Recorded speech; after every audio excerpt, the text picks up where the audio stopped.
natin pinamili kanina. Ayan, ayan pa yung iba, hindi pa naayos. Oh. Ayan. Hindi pa naayos. Ito kasi mabenta rin yan eh. Pag may bumibili ng kape. Ayan pa yung iba. Oh.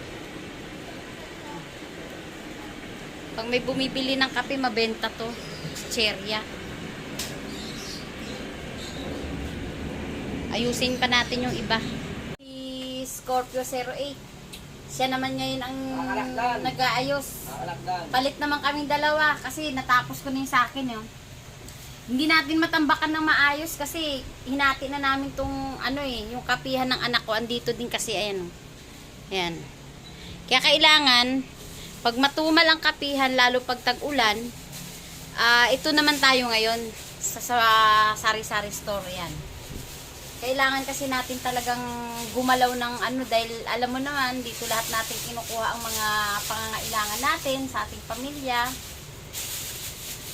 Yan. Yung mga gastusin, pagkain, lahat. Dyan na. Mga pangangailangan, pati sa school, lahat. Lahat-lahat. Kaya kailangan nating magsikap. Kaya ikaw naman, Scorpio 08, diyan ka muna. Ako ay magkakape muna. Medyo humihina na yung natin eh. Resistensya. Wala yung vitamins. Bye!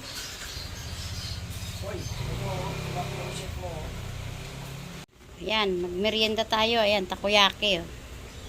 Tapos ayan yung Turks. Oh. Binili na manugang ko yan. Ayan. Merienda namin binili niya. Tsaka itong kape. Oh. Ayan. Tara, kain tayo. Yun ang hiyon. Yun ang hiyon. Ah.